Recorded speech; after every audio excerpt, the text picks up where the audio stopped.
Olá pessoal, tudo bem? Meu nome é Daniele Gomes e eu vou ser a guia de vocês no universo espírita. Para aqueles que têm interesse de conhecer a doutrina, de entender como ela é, para se aprofundar cada vez mais nessas informações, estou convidando vocês a iniciar agora o estudo comigo, o primeiro módulo. Vamos lá!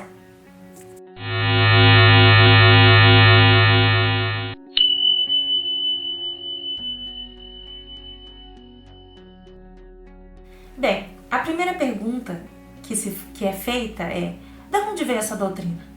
Quem a criou? Como ela existe? São perguntas válidas para aquelas pessoas que não conhecem a doutrina e que desejam conhecer e entender melhor esse universo. Então vamos trazer para vocês essas informações. Vamos iniciar falando primeiro do seu fundador, conhecido como Allan Kardec. Acredito que muitos de vocês já devem ter ouvido falar do nome de Allan Kardec, que é ali o precursor.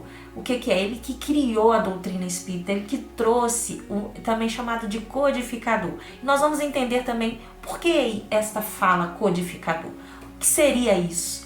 Então, eu vou trazer essas informações para vocês, vou pegar uma colinha aqui, para que vocês entendam. O Allan Kardec ele nasceu em 1804 e morreu em 1869. Ele morreu com 64 anos. Ele era pedagogo, professor, gramático, tradutor, linguista, filósofo e educador. Naquela época ele era considerado, um estudioso. Ele tinha assim como eu posso dizer, ele tinha uma responsabilidade ali. Ele era muito bem quisto, ele era muito bem visto. Ele tinha ali uma conduta considerada de alta envergadura ali. Ele era um estudioso, um cientista, vamos dizer assim. Ele era pesquisador, então ele pesquisava tudo. E além de falar várias línguas, gente, ele falava, olha, para vocês terem uma ideia, ele falava alemão, inglês, neerlandês, italiano e espanhol.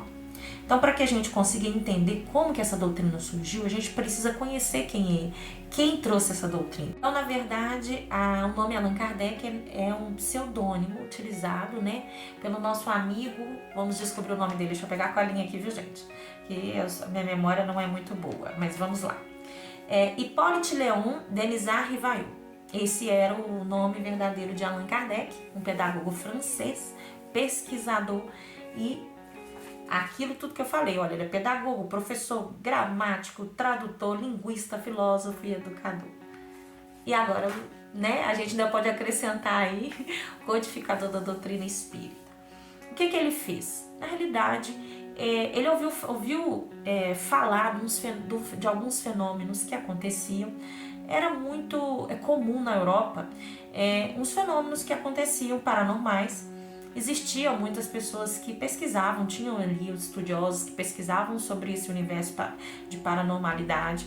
E o Allan Kardec ficou meio assim, vamos dizer assim, curioso. Então ele foi procurar entender, ele começou a participar das chamadas mesas girantes.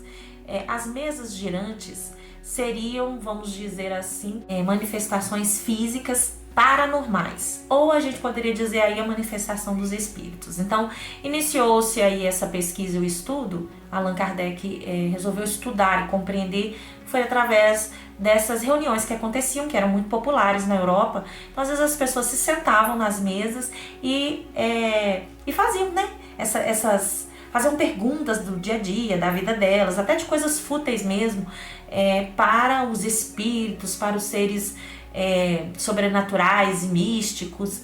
E aí recebiam as respostas através das mesas chamadas girantes. Por quê? Porque as mesas se movimentavam, elas batiam, levitavam, se movimentavam mesmo. Por isso que é chamado de mesa girante. E Allan Kardec ficou assim meio curioso sobre o assunto. Ele tinha um amigo que participava há anos, dessas reuniões, então ele começou a participar.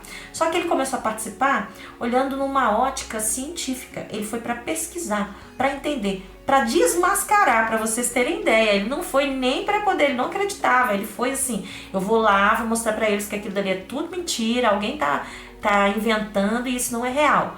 E aí ele foi de forma séria e começou a participar dessas reuniões. E aí então é que ele pôde trazer para nós a doutrina espírita, porque através dessas pesquisas ele começou a descobrir coisas e a perceber que informações que às vezes ele fazia com um grupo de pessoas ali, e naquela época, gente, não é igual hoje, que eu mando uma mensagem instantaneamente outra pessoa recebe, né? Naquela época não, às vezes para você passar uma informação para alguém, você mandava uma carta que demorava meses, e se fosse de outro continente, dependendo meses, anos. Então ele começou a fazer um estudo e, vamos dizer assim, pesquisar em locais totalmente diferentes, fazendo as mesmas perguntas e obtendo as mesmas respostas. Então ele começou a se perguntar, peraí, como é possível esse indivíduo que está aqui, não tem contato com outro indivíduo de outra cidade, de outro país até, que eu fiz a mesma pergunta e está me respondendo a mesma coisa. Então foi isso. O que é codificar? Ele pegou todas as dúvidas que ele tinha, né? Todas as dúvidas, ele fez de forma didática, uma forma de compreender e pesquisar. Na verdade, ele fez uma pesquisa. Vamos pesquisar? Vamos descobrir se isso é real. Se vai responder a mesma coisa, se é o mesmo espírito que diz ser um espírito, é o mesmo espírito que está comentando aqui e está comentando lá no outro país, nós vamos descobrir. Então ele fazia essas mesmas perguntas e aí ele obtinha respostas muito parecidas. Então ele começou a catalogar isso e fazer de uma forma educacional, vamos dizer assim, um livro para que pudesse mostrar para as pessoas essa pesquisa que ele estava fazendo. Então, naquela época, as irmãs Fox foram umas das, vamos dizer assim, elas que começaram de forma maior, assim, mais ostensiva, mais perceptível, essas manifestações aconteciam muito com elas tinham uma mediunidade, nós vamos entender o que é mediunidade também, tá, gente? Elas tinham uma mediunidade muito ostensiva, ou seja, a mediunidade delas era grande, e aí elas começaram a ter essas manifestações e isso chamou a atenção das pessoas em volta dessa situação. E aí isso foi difundido para a Europa, né? E elas eram dos Estados Unidos. Então Allan Kardec também se aproveitou dessa oportunidade para conhecer as irmãs Fox. E foi através desse trabalho que ele começou a fazer as perguntas para os espíritos. Então ele começou a entender, ele começou a pesquisar para entender esse universo. Mas ele foi para desmascarar, ele foi para mostrar que alguma coisa não estava ali, não tinha nada a ver com a ciência, que aquilo era invenção. Então, e aí ele foi entendendo esse universo e toda a sua percepção mudou a partir daí. Vocês têm uma ideia assim mais precisa, a doutrina espírita, né? Ela vamos dizer, sua base principal é a ciência, filosofia e a religião. Então são essas três bases importantes. Vocês vão observar ao longo do estudo, à medida que vocês forem adquirindo conhecimento, à medida que vocês forem estudando junto comigo, eu vou colocar também na descrição do vídeo locais onde vocês possam acessar, ler os livros, estudar um pouquinho por conta própria, né? Mas eu vou estar aqui sempre trazendo a informação. Se preferir, não tem problema, só também assistir os vídeos, que eu vou tentar fazer bem miudinho para que vocês entendam melhor. Então, para que vocês possam compreender, a doutrina espírita é uma religião, vamos dizer assim, eu acredito que seja a religião brasileira, pelo menos aqui no Brasil, mais racional que existe. Porque ela é difundida em cima da ciência. Porque o seu fundador era cientista. Entende? Tanto que em vários momentos, nos livros que Allan Kardec codificou, ou seja, que ele compilou, que ele preparou através dessa pesquisa, está sempre informando, olha, a informação é essa, mas se a ciência disser que não, vocês esquecem o que eu disse e sigam a ciência. Então, a doutrina, ela te ensina a racionalizar, ela te ensina a pensar, ela te mostra o caminho, mas ela não vira e fala, você tem que seguir este caminho. Ela diz, este é o caminho, mas você pode percorrer este caminho, pesquisar, discutir, questionar, então depois aceitar, né? E ela é uma escolha, eu não posso obrigar outra pessoa a ser espírita. Eu não posso incutir nela ou fazer com que ela seja espírita. Por isso que a doutrina espírita ela não tem muito essa questão de vamos levar a palavra para fulano ou para ciclano, vamos falar da doutrina para todas as pessoas. Ela não é muito assim, porque ela é questão de racionalidade. Te mostra e te pergunta, você quer? Tá dentro daquilo que você sente que é real?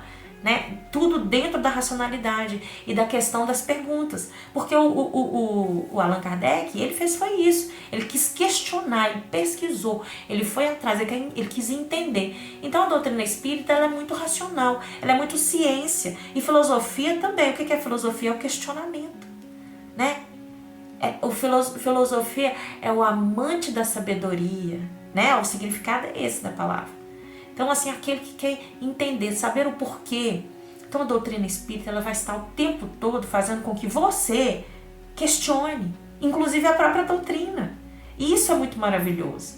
Não é uma aceitação, olha, por que assim, tal situação é assim? Ah, porque é assim, pronto. Não, a maioria das doutrinas são assim, mas a doutrina espírita não. Ela fala, é assim por conta disso, por conta daquilo, e vai tentando, destrinchando até encontrar a sua razão final. Então ela é, vamos dizer assim, tem a sua base mais difundida dentro da ciência da filosofia e, lógico, da religião, né? Que aí traz, vamos dizer assim, esta base consolidada de uma forma em que a gente consiga ter a comunhão com Deus, que é um ser supremo, né? Junto com todo o conhecimento científico e filosófico que a humanidade pôde alcançar até agora. Então a doutrina espírita é maravilhosa porque ela nunca para de evoluir. À medida que a ciência vai evoluindo, à medida que o ser humano vai evoluindo, ela evolui junto. E Kardec fala isso em várias obras dele, né, vários livros que ele trouxe. Ele traz essa informação. Gente, olha, escuta a ciência não tem que ser brigada com a religião, a ciência caminha lado a lado com a religião.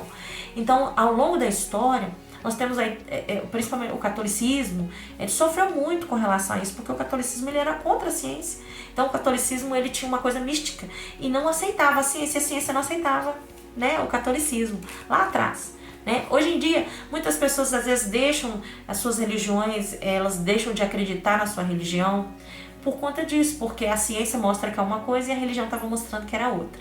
E a doutrina espírita não, ela quer unir esse universo da religião com a ciência e a filosofia. Então é por isso que eu, particularmente, sou adepta ao espiritismo. E dentro do espiritismo, nós vamos entender um pouco mais essas informações, inclusive outras religiões que são confundidas com o espiritismo, é interessante também a gente explicar. Mas antes disso, nós vamos primeiro falar das obras básicas. O que seriam as obras básicas? As obras responsáveis pela criação da doutrina espírita, tá bom? A palavra espírita também foi, vamos dizer, criada pelo Allan Kardec, junto com os espíritos que tiveram a ideia, olha, vamos colocar doutrina espírita, qualquer outra religião que utiliza, tá pegando emprestado esse nome, mas quem criou foi o Allan Kardec, tá bom, gente? Ele é o precursor, quer dizer, que iniciou essa ideia espírita, tá bom? Não de espíritos, porque outras religiões já tinham essa ideia de espíritos, mas espírita é uma doutrina, uma religião espírita, foi criada pelo Allan Kardec, junto com os espíritos. Eles tiveram essa ideia, inclusive até o nome de Allan Kardec, porque o nome dele não é Allan Kardec, né? A gente já falou aqui, que é o Hipólite, eu nunca lembro, que é um nome difícil, mas é Hipólite Leon Denisard Rivail.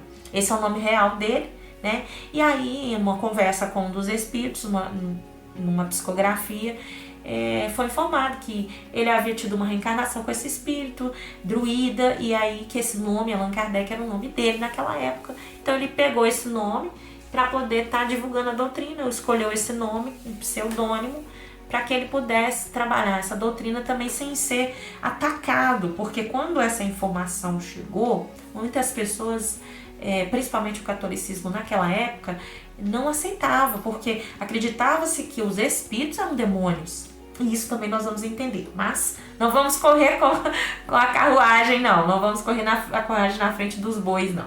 Primeiro vamos falar das obras básicas, que é o que fez, vamos dizer assim, que iniciou a doutrina. O primeiro livro foi o Livro dos Espíritos, vai ficar aí como é vídeo, né, fica ao contrário, né? Mas vamos lá, olha, o Livro dos Espíritos, ele foi criado em 1857, tá? Aí em seguida veio o Livro dos Médiuns, eu tenho todos aqui, viu, gente? Foi em 1861. Então nós temos aí o Evangelho segundo o Espiritismo, tá? Ele foi em 1864. Nós temos Céu e o Inferno, que foi em 1865. Nós temos a Gênese, ó, isto, em 1868. Minto, eu não tenho todos, eu não sei onde está o meu outro, que é o Espiritismo, eu não tenho ele aqui. E eu tô falando que eu tenho todos. Eu tenho todos, mas eu não separei ele, não sei porquê, mas tudo bem. Temos o que é o Espiritismo, em 1859, e temos aqui Obras Póstumas, de 1890, foi publicada após a morte de Allan Kardec. Esse é Allan Kardec, viu, gente? Olha o rostinho dele aqui pra vocês verem, olha. Vou aproximar. Ok. Muito bem. Agora, pra gente entender melhor o universo espírita, porque a gente sabe que tem um pouco de preconceito em relação ao espiritismo, e é para isso que eu tô aqui, para mostrar para vocês, para que vocês compreendam, e até quando, vamos dizer assim, houver uma necessidade de você explicar para alguém, você também tem essas informações, né? Às vezes a pessoa questiona a doutrina. Então, a doutrina espírita, a sua base, vamos dizer assim, foi dentro dessas manifestações que aconteceram. Então, o Allan Kardec, ele fez perguntas que ele tinha dúvida. Então, ele fez várias perguntas aos espíritos e os espíritos responderam. Inclusive, olha, eu vou pegar aqui o livro dos espíritos. Vamos pegar aqui só para vocês terem uma ideia, a primeira pergunta que o Allan Kardec fez aos espíritos, tá? E a ideia era isso mesmo, então ele fazia perguntas e tinham as respostas que os espíritos davam. Eu vou pular a introdução, porque a introdução ela vem formando algumas outras coisas, mas enfim, a primeira pergunta tá assim: o que é Deus? Deus é a inteligência suprema, causa primária de todas as coisas. Tá aqui, ó, pra vocês verem. Ó. Então ele fez isso, ele pegou questionamentos e começou a perguntar para os espíritos, para poder saber o que vocês são, né? Vocês são o quê? E aí ele foi tendo essas informações.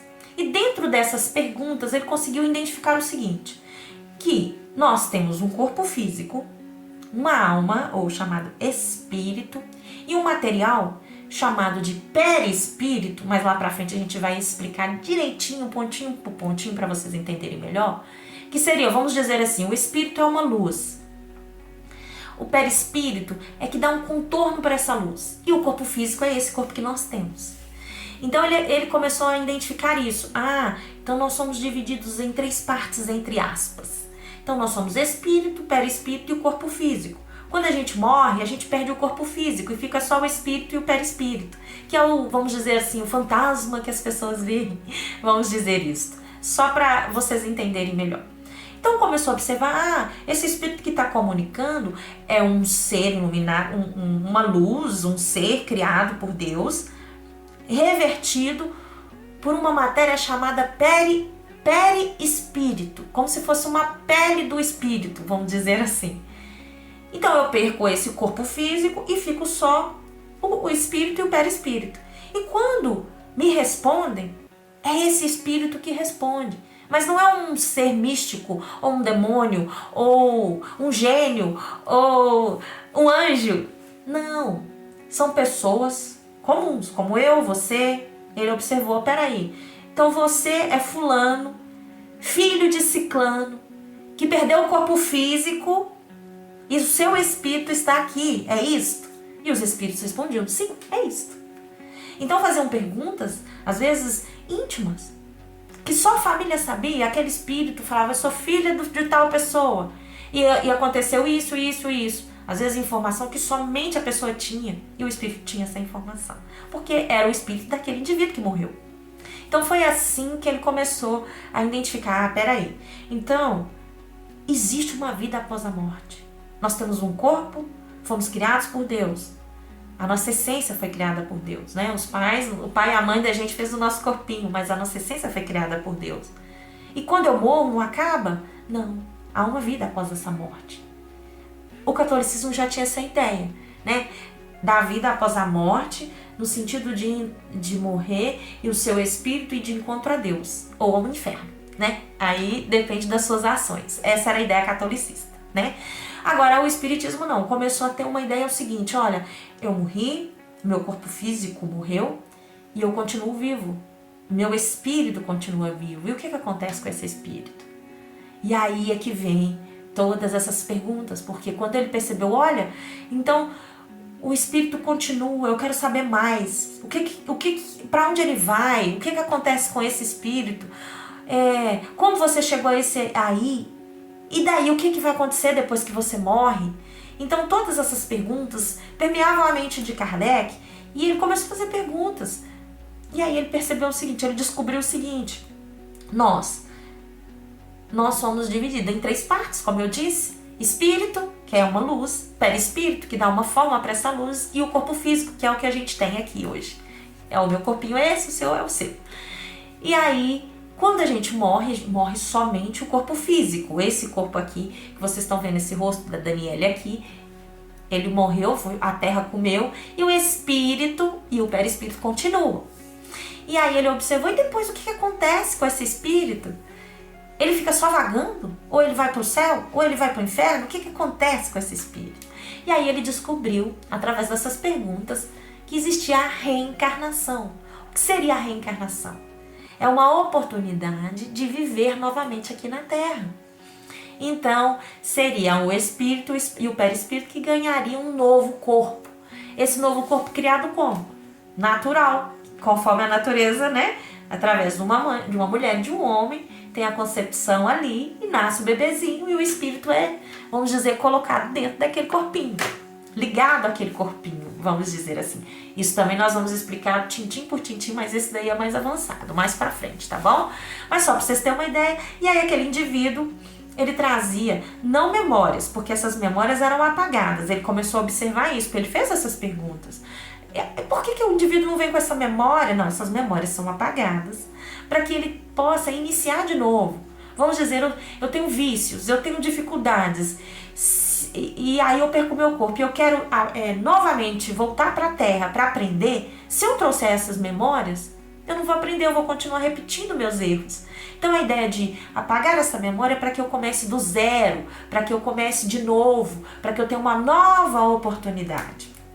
E aí foi se observando que a memória, ela realmente não estaria ali. Mas a sua essência de quem você é, o que a gente chama de personalidade, segue com o indivíduo. Então, às vezes, uma criança pequititinha, você vê ali que ela já tem uma personalidade forte, né? Uma criança com uma personalidade difícil, enquanto você tem uma criança com uma personalidade mais branda. Então, percebe como que a doutrina é? Ela questiona. Por que aquela criança ela é diferente da outra se a mãe e o pai, vamos dizer assim, criou igual? Pega gêmeos. Por que um é calado e o outro é falante? Por que um indivíduo nasce com deficiência e o outro nasce normal? São questionamentos que quando você observa, você começa, dependendo, você fica com raiva de Deus. Você pensa que Deus é esse. O que eu fiz para merecer? Às vezes tem um filho que está em sofrimento, um deficiente, ou que morre, assim que vai nascer ele morre. O que eu fiz de errado? Né? Você vai questionar. Às vezes você mas eu sou um indivíduo eu sempre fiz o bem, nunca fiz o mal. Por que essas coisas me acontecem? Coisas predestinadas. Por que o indivíduo nasce sem a oportunidade do outro? E aí dá a impressão de que o Deus é um Deus cruel, ruim, eu vou escolher, você vai vir todo perfeito, com todas as oportunidades maravilhosas, agora você não, você vai vir todo deficiente. Ou você vai vir pobre miserável, ou você vai vir rico, maravilhoso. Que pai é esse que dá mais para um do que para o outro? Então o Kardec questionou isso e perguntou para os espíritos. Que Deus que é esse? E então veio a resposta. É aí que a doutrina espírita é bonita. ela explica através da reencarnação o motivo daquele nascer deficiente, daquele nascer pobre, daquele nascer rico, daquele nascer com tal faculdade ou sem aquela faculdade, ou sem aquele conhecimento, ou sem aquela percepção, ou sem aquela oportunidade, ou com aquela oportunidade. Percebe? Que a reencarnação, ela responde isso. E dói menos o nosso coração, porque eu penso assim, por que Deus me odeia? Tudo dá errado pra mim, minha vida é péssima, nasci pobre, miserável, meus pais me machucavam, vamos dar um exemplo, né? Meus pais me maltratavam, fui, sei lá, abandonado. E o outro lá tem tudo, o pai, a mãe dá tudo, tem carinho, tem amor, tem tudo que eu não tenho. Por quê? É um questionamento. Por quê? Você já se perguntou? Por que uns merecem mais do que o outro? Se Deus é justo e soberano e bom. Percebe? Então a reencarnação ela vem mostrar isso. Através das perguntas, Kardec descobriu. Eu venho aqui, tenho oportunidade igual a todos, mas eu uso essa oportunidade de forma errada. Vamos dar um exemplo. Eu chego aqui, escravizo todas as pessoas. Eu faço elas sofrer. Eu faço elas morrerem por minha causa. Porque eu sou dono de uma fazenda maravilhoso e quero escravizar aqueles indivíduos, ganhar dinheiro em cima deles. E aí eu desencarno. Na minha próxima encarnação, na minha próxima oportunidade, realmente eu perco a minha memória. Mas a minha personalidade está ali, não tá? E eu preciso aprender que todos aqueles seres que eu fiz mal, eu preciso pagar. Eu preciso... pagar não é para Deus, é para mim mesmo. Como um ser da criação, que um dia vai alcançar a luz. Entende? E aí eu nasço, tenho uma oportunidade nova de entrar num corpinho novo, mas todo o mal que eu causei, eu tenho que repará-lo. Seja ele através do meu próprio corpo físico, que é o caso de algumas crianças. Não vamos generalizar, tá, gente? Mas pode ser o caso de alguma criança que nasce deficiente, paraplégico, que nasce cego, que nasce surdo, seja qual for a faculdade que a pessoa nasça sem. Ou aquela pessoa que vem na extrema pobreza, para que aprenda através dessa experiência e compreenda o mal que fez. Entende? Aí fica um pouco mais justo. Peraí, eu sou pobre nessa porque quando eu fui rico eu não soube usar o meu dinheiro, eu escravizei as pessoas, eu não fiz o bem para a humanidade, eu pensei só em mim, agora eu venho sem, para eu ver como é, eu vou sentir o outro lado. Agora eu vou ser o pobre escravizado, para eu entender que eu não podia escravizar o outro. Então, a doutrina ela começou a trazer essas informações que acalentavam o coração. Quando eu pensava assim, Jesus, eu estou passando por uma situação, eu joguei pedra na cruz. Quantas vezes você já ouviu alguém falar? Eu falo muito isso, joguei pedra na cruz para me acontecer isso. É nesse sentido. Eu estou colhendo algo que eu plantei lá atrás. Talvez eu não sei o que eu plantei, porque eu não tenho as memórias. Mas só de eu perceber e eu compreender essa realidade, eu começo a ter mais aceitação. Olha, eu sou pobre porque provavelmente eu gastei tudo errado, meu dinheiro na vida passada, nessa eu vou vir miserável. Agora eu tenho que fazer melhor. Agora eu tenho que me provar. Eu tenho que me tornar um ser melhor para que minha próxima encarnação eu não sofra tanto. E isso explica um Deus bondoso, que mesmo aquele, vamos dar um exemplo de Hitler. Todo mundo já ouviu falar de Hitler. O cara que matou uma quantidade, acho que na Terra, que matou a maior quantidade de pessoas no mundo, foi Hitler. Muitos falariam, ele vai direto para o inferno, acabou para ele. A doutrina espírita diz, não, ele vai ter uma oportunidade, porque ele é filho de Deus, independente do que ele fez, ele ainda é filho de Deus. Ele vai ter uma outra oportunidade, e ele vai ter que experimentar tudo o que ele fez com o outro, e aprender através dessa dor. Então ele vai ter uma oportunidade de entrar no corpo novamente, de estar aqui na Terra, ou qualquer outro planeta que tenha reencarnações, né? Isso também, vamos chegar lá, quando eu for chegar nesse momento, não vamos botar isso aqui para vocês não ficarem confusos, mas enfim, vir para a Terra, nascer aqui, ter a experiência da carne, sofrer o expurgo.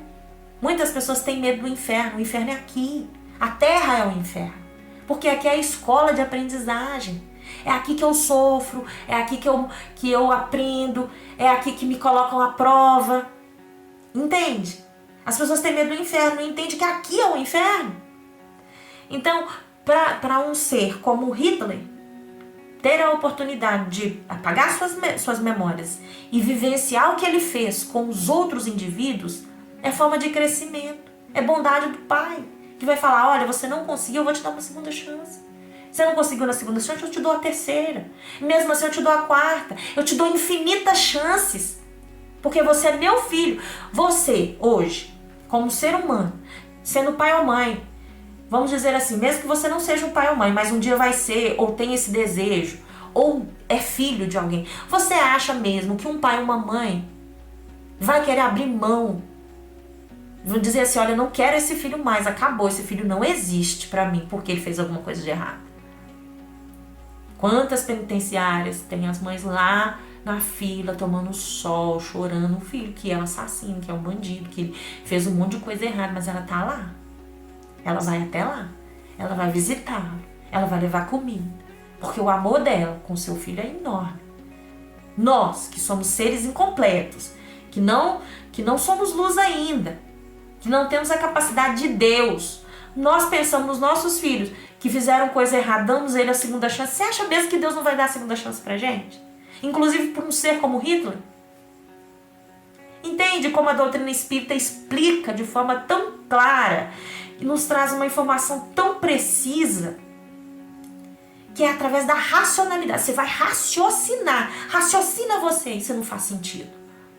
Aí explica por que uma criança nasce e morre rapidamente. Ela está apenas, ou ela ou a família está colhendo aquilo que já plantou lá no passado.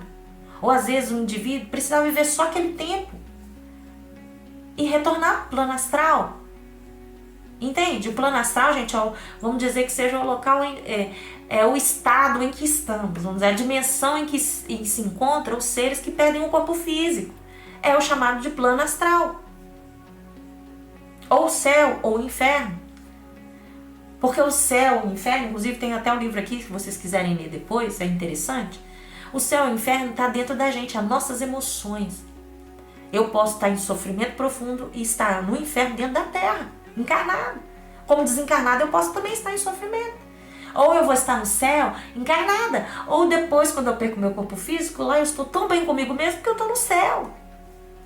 Então o céu e o inferno não é um local, mas um estado de espírito, entende? É um estado de espírito. E isso explica, gente, muita coisa. Deu para perceber como a doutrina espírita, ela é científica, ela te faz raciocinar? Faz sentido? Por que aquele indivíduo tem dinheiro e eu não tenho? Talvez está sendo dada uma oportunidade para ele de usar aquele dinheiro em prol da humanidade. Mas acredite, tudo que ele fizer, tudo que nós fazemos aqui nessa terra, a gente tem um retorno. Seja aqui de novo, ou seja numa outra oportunidade quando nós reencarnamos. Então a doutrina espírita ela é reencarnacionista, mas ela não veio essa ideia do nada. Ela veio através dessas pesquisas, que ele fez perguntas para esses espíritos e fez perguntas para vários locais, de vários países, vários locais, várias pessoas diferentes. E tinha a mesma resposta, aquelas pessoas elas não tinham contato com a outra. Não é igual hoje que você tem a comunicação tão difundida, não. Naquela época era muito difícil você ter contato com a pessoa que você nunca ouviu falar. Então as perguntas obtinham as mesmas respostas. Então a pesquisa científica foi se encorpando, foi tendo uma informação. Peraí, então a gente nasce e morre, perde o corpo físico, e aí o nosso espírito tem uma continuidade, e nasce de novo, e morre, e vai fazendo todo esse processo até a gente chegar ao grau da evolução. Até a gente chegar ao ápice dessa evolução. Eu vou chegar no ponto de falar sobre Cristo, que muitas pessoas enxergam isso como herege, dizer que Cristo não era, vamos dizer assim, um santo, ou ele é Deus, porque muita religião acha Cristo como Deus. Se eu te falar que Cristo para nós espíritas é como nós, você vai acreditar? Sabe qual que é a diferença de Cristo para nós? É que ele alcançou a plenitude, a evolução máxima. Ele é um ser supremo. Ele é um espírito evoluído, puro. Entende? Ele chegou no grau mais alto da evolução. E ele veio aqui na Terra, nascendo novamente com o intuito de missão, de nos ensinar, de nos mostrar a conexão com o Pai. Ele sim falava diretamente com Deus, por conta da sua condição evolutiva. Entende? Ele é um ser perfeito. Perfeito. Porque nós vamos ter aqui na Terra seres de grande evolução, nós já ouvimos falar aí. A gente tem Madre Teresa de Calcutá, né? A gente tem Chico Xavier, que é também espírita. A gente tem Buda, a gente tem vários outros no planeta Terra que a gente pode identificar como seres iluminados. Mas a perfeição é somente Cristo. O único que encarnou aqui um ser perfeito foi Cristo. Ou seja, nós podemos alcançar esta perfeição ao longo da nossa evolução. Aí você vai falar comigo assim, você tá doida? Mas é o que nós vamos descobrir através das perguntas que Allan Kardec fez aos espíritos. Então a doutrina é espírita porque a sua base veio das perguntas aos espíritos.